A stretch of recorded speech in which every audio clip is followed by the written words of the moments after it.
categoria a suspensão do trabalho com perda parcial de remuneração. E o problema que se coloca relativamente à despromoção temporária de categoria é que essa é uma consequência lógica, mas a questão que se coloca é: se eu despromover temporariamente o trabalhador,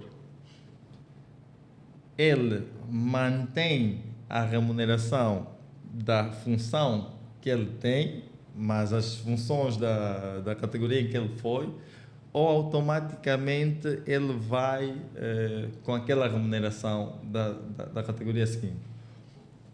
Uma ala defende que sim, se ele está a ser despromovido, a consequência natural é ele estar ligado àquela categoria em que ele foi despromovido.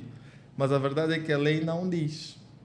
A lei não diz literalmente se da despromoção temporária, se é dessa despromoção temporária vai implicar efetivamente a perda da remuneração atual. Qual é a sua opinião relativamente a isso? Logicamente, a minha opinião é que se eu estou a ser despromovido, a consequência lógica é que eu vou ficar com o rendimento próprio da categoria em que eu vou. Mas eu falo isso pelo facto da lei nada dizer. A lei não diz. E também não diz se essa despromoção pode ir até que nível.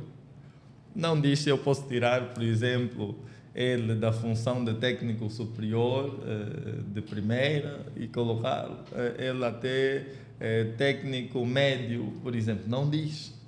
Então, temos mais outras situações que nos levariam um podcast inteiro, mas Mas relativamente a essa questão, a essa segunda questão, qual é a sua opinião? Não, relativamente a esta segunda, e aqui quantos níveis de promoção é que são permitidos?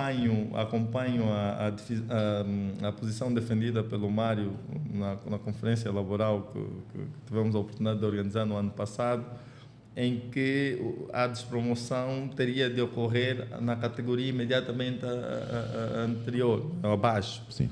Esta é a posição que eu acompanho, mas a verdade é que o legislador, poderia ser mais aspecto, claro, não foi claro.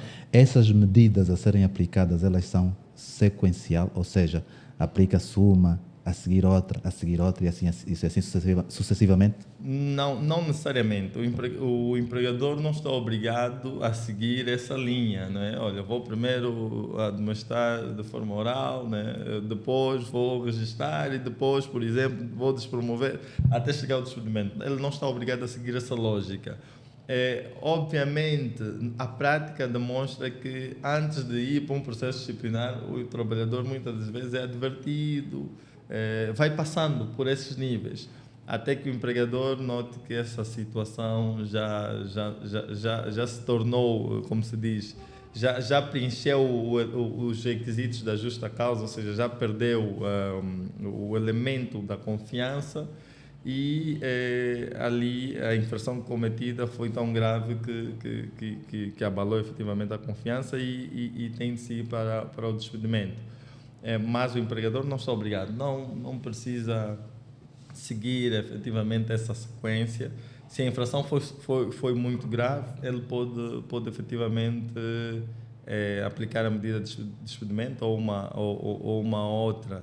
E aqui o que eu também poderia dizer é que com a nova Lei Geral do Trabalho, o empregador tem de ter um pouco mais cuidado com as questões de despedimentos irregulares.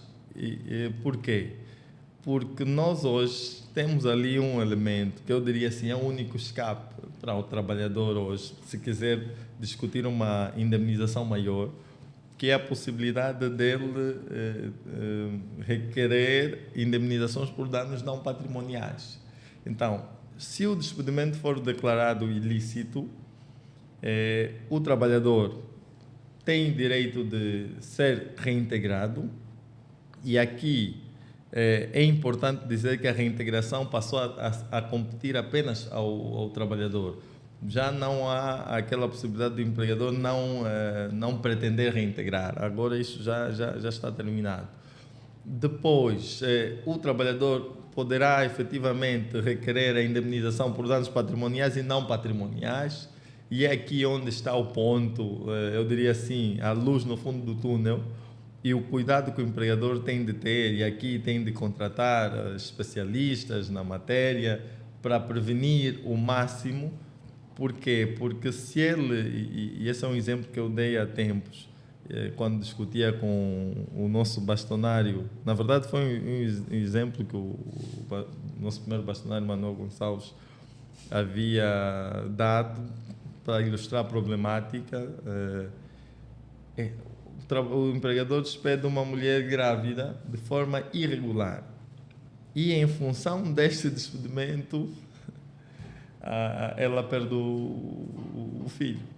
E a questão que se coloca é, quando ela for discutir os danos não patrimoniais, isso, dependendo do nexo causal, isto pode dar uma indemnização muito alta.